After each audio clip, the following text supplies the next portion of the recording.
باللہ من الشیطان الرجیم بسم اللہ الرحمن الرحیم والعصر ان الانسان لفی خسر الا الذین آمنوا وعملوا الصالحات وتواصوا بالحق وتواصوا بالصبر۔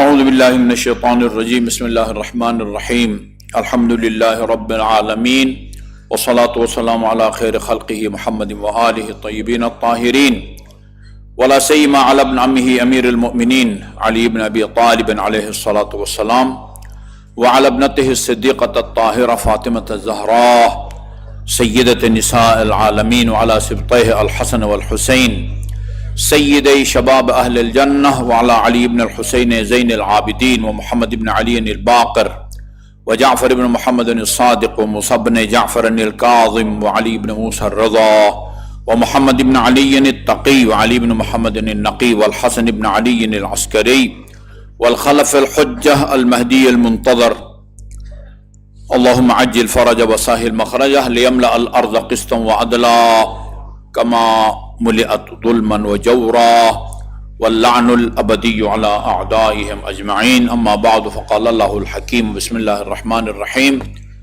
یا ایہا الذین آمنوا اطیعوا اللہ واطیعوا الرسول واولی الامر منکم۔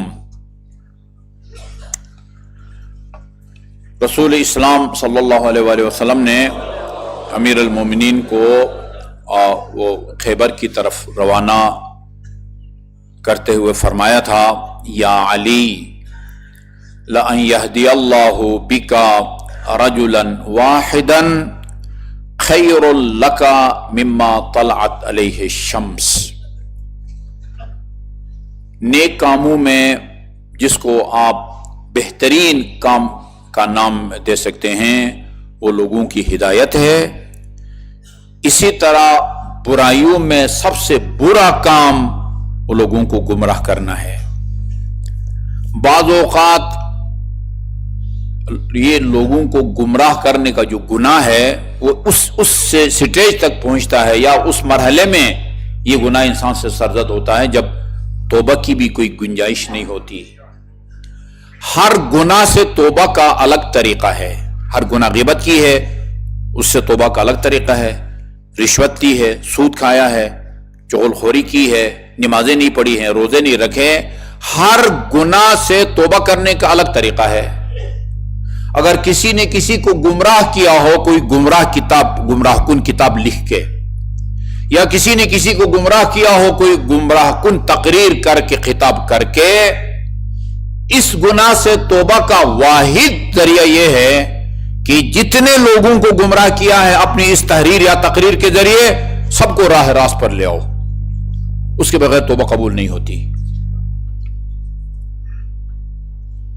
وہ غالباً کوئی بنی اسرائیل کے نبی کا وہ زمانہ تھا، وہ ایک آدمی نے ناجائز جائز کاروبار شروع کیا، اس میں اس کو خسارہ ہوا۔ میں جلدی اس کو سنا دیتا ہوں، پہلے بھی سنایا ہے۔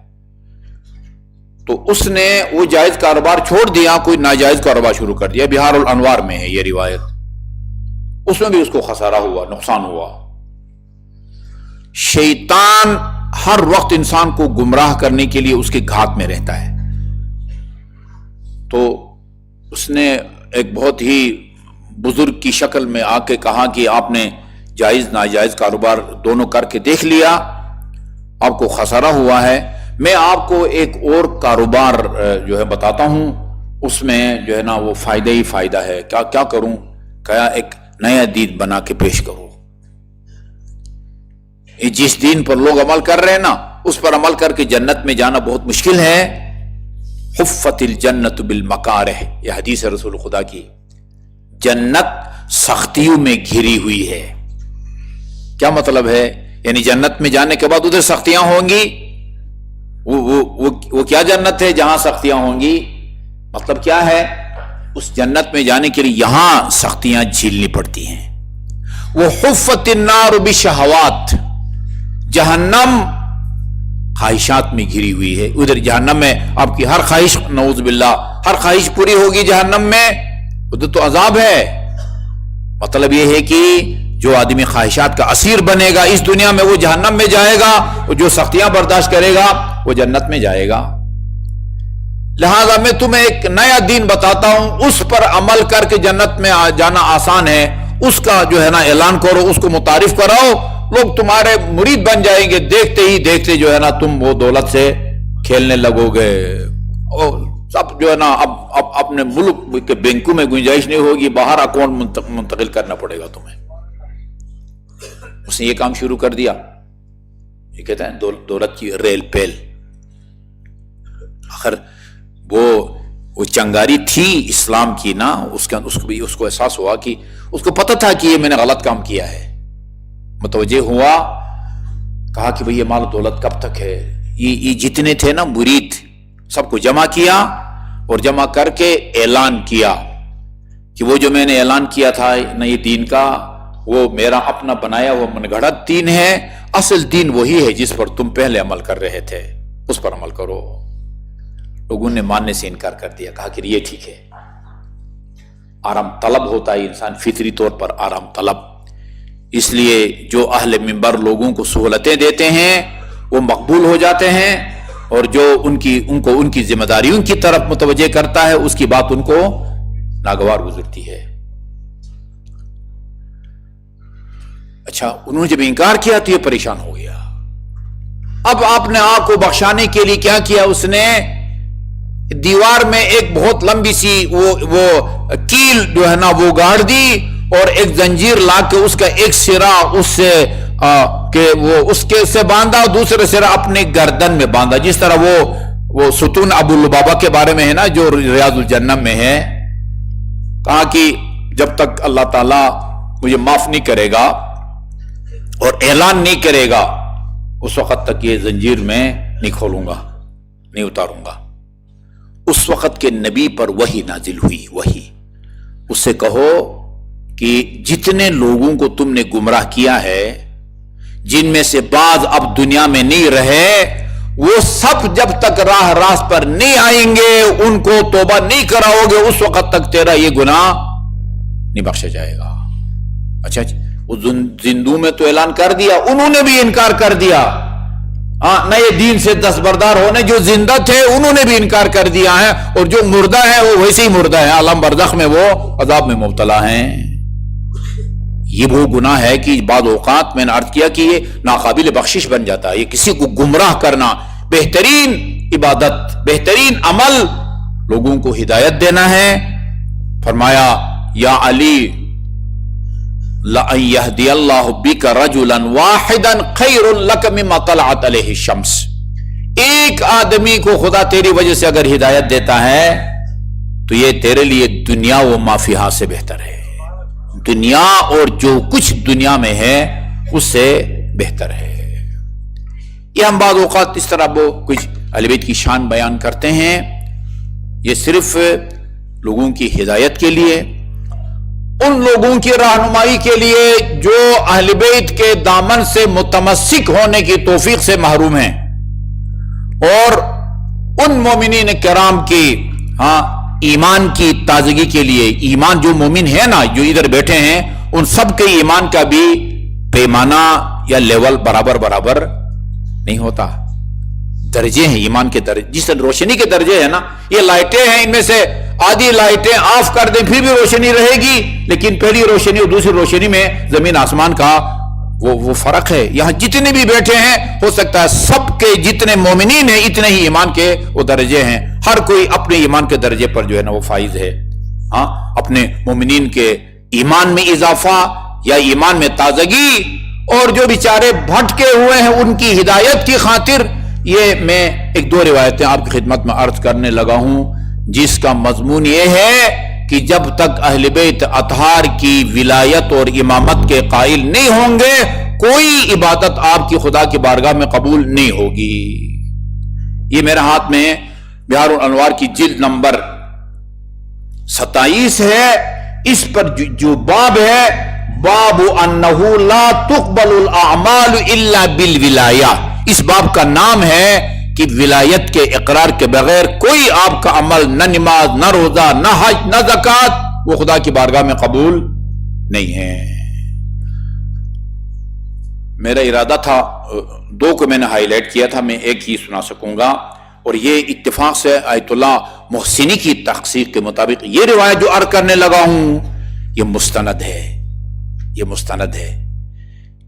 یہ کتابیں بہار الانوار کی چند دن لے جاتے تھے، وہ پشاور روڈ میں G93 میں ان کا مکان تھا، اور تحقیق کر کے یعنی جتنے راویوں کے واسطے سے یہ رسول معصوم سے، یہ روایت معصوم سے نقل ہوتی ہے، سب کے حالات و زندگی کو معلوم کر کے اگر ان کو قابل اعتبار سمجھتے تھے تو شیخ محسن رحمت اللہ علیہ سے کہا تھا کہ یہ کتاب آپ کی ہے، میں اس پر کچی پنسل سے سوات لکھوں گا، اس کا مطلب یہ ہے کہ یہ روایت صحیح ہے۔ اس پر انہوں نے کچی پنسل سے سوات لکھا ہے۔ امام جعفر صادق فرماتے ہیں، حشام مرازم سے نقل کرتے ہیں، ان صادق قال رسول اللہ صلی اللہ علیہ وسلم ما بال اقوام من امتی اذا ذکر عندهم ابراہیم وآل ابراہیم استبشرت قلوبهم وتحللت وجوہهم۔ اچھا یہ کچھ لوگوں کو کیا ہو گیا ہے، جب حضرت ابراہیم اور آل ابراہیم کا ان کے سامنے ذکر ہوتا ہے ان کے دل بھی خوش ہو جاتے ہیں اور چہرے بھی ان کے وہ کھل جاتے ہیں، لیکن وَإِذَا ذُكِرْتُ وَأَهْلُ بَيْتِي اشْمَأَزَّتْ قُلُوبُهُمْ وَقَلْحَتْ وُجُوهُهُمْ، ان کے دل بھی بگڑ جاتے ہیں اور چہرے بھی، طبیعت خراب ہو جاتی، موڈ آف ہو جاتا ہے۔ پھر فرمایا وَالَّذِي بَعَثَنِي بِالْحَقِّ نَبِيًّا، مجھے قسم ہے اس ذات کی جس نے مجھے نبی برحق بنا کے بھیجا ہے، لو ان رجلا لقى الله بعمل 70 نبیا، اگر ایک آدمی 70 نبیوں کے اعمال کے برابر اعمال بجا لائے اور پھر خدا کی بارگاہ میں جائے،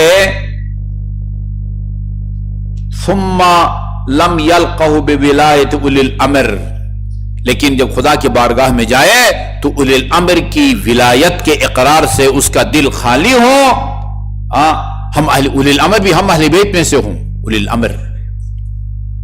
یہ فخر الدین الرازی جیسے کا بندہ کہتا ہے، یہ جو آیت میں نے پڑھی ہے نا، آپ سب کو الحمدللہ یاد ہے، یا ایھا الذین آمنوا اطیعوا اللہ واطیعوا الرسول واولی الامر منکم، وہ کہتی اس آیت کریمہ کا جو لب لہجہ ہے نا، جس میں خدا نے فرمایا ہے اے صاحبان ایمان اللہ کی اطاعت کرو، رسول کی اطاعت کرو، اور تم میں سے حکمرانوں کی اطاعت کرو، یہ آیت کریمہ کا لب و لہجہ یہ کہتا ہے کہ خدا فرماتا ہے ان حکمرانوں کی اطاعت کرو جو معصوم عن الخطا ہوں، معصوم عن الخطا۔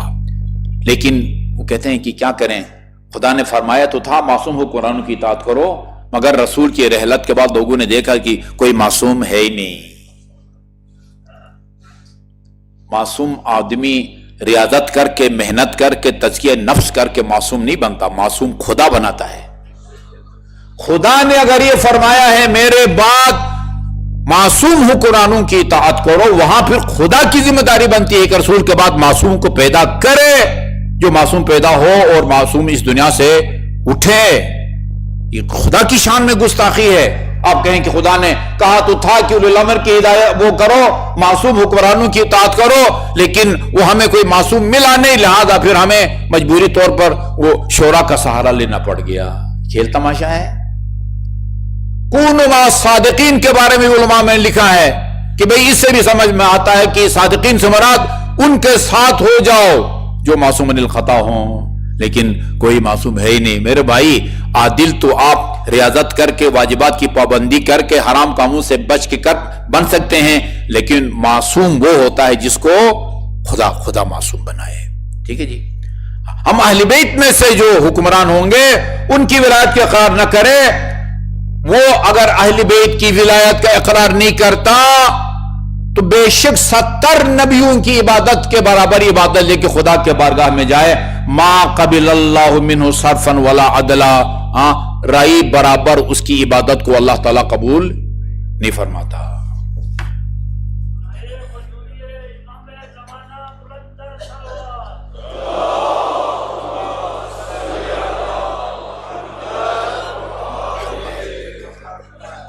دوسری روایت ہے مر امیر المؤمنین فی مسجد الکوفہ وقمبر معہو، مسجد کوفہ میں تشریف لے گئے، قمبر بھی آپ کے ساتھ تھے. فرآ رجلا قائما یصلی، دیکھا کہ ایک بندہ کھڑے نماز پڑھ رہا تھا. تو قمبر نے کہا یا امیر المومنین ما رأیت رجلا احسن صلاۃ من ھذا، میں نے اس سے اچھی نماز پڑھتے ہوئے کسی کو نہیں دیکھا. دیکھیں اس کا خشوع خضوع دیکھیں، ہاں قراءت دیکھیں، تجوید دیکھیں. فقال امیر المومنین یا قمبر، قمبر یاد رکھو، فواللہ لرجل علی یقینا من ولایتنا اہل البیت خیر ممن لہ عبادت الف سنہ، ایک بندہ جو ہماری ولایت اور امامت پر یقین رکھتا ہے، وہ بندہ جو ہے وہ 1000 سال کی عبادت سے، وہ ایک بندے کی عبادت جو ہے نا وہ بہتر ہے. وَلَوْ أَنَّ عَبْدًا عَبْدَ اللَّهَ أَلْفَ سَنَةٍ، خدا کا کوئی خدا کا بندہ 1000 سال اللہ تعالیٰ کی عبادت کرے، لا يقبل اللہ منہ حتی یعرف ولایتنا اہل البیت، اس وقت تک اللہ اس کی عبادت کو قبول نہیں فرماتا جب تک وہ ہماری ولایت کا اقرار نہ کرے. وَلَوْ أَنَّ عَبْدًا عَبْدَ اللَّهَ أَلْفَ سَنَةٍ، 1000 سال خدا کی بات کرے. وَجَاءَ بِعَمْلِ 72 نَبِيًّا، اور 72 انبیاء کی عبادت کے برابر، عمل کے برابر عمل خدا کی بارگاہ میں ہو. ما يقبل اللہ حتی یعرف ولایتنا اہل البیت، جب تک ہم اہل بیت کی ولایت سے کی معرفت نہ رکھتا ہوگا خدا اس کی بات کو قبول نہیں کرے گا. یا اگر اسی حالت میں مرے گا، صرف یہ نہیں کہ عبادت قبول نہیں ہوگی، اکبہ اللہ علی منخریہ فی نار جہنم، منہ کے بل اس کو آتش جہنم میں اللہ تعالیٰ جگہ دے گا، ڈالے گا. اللہ تعالیٰ ہم سب کو اہل بیت اطہار کی ولایت پر ثابت قدم رہنے کی توفیق عطا فرمائے. بسم اللہ الرحمن الرحیم. قل هو اللہ احد اللہ الصمد لم یلد ولم یولد ولم یکن لہ کفوا احد.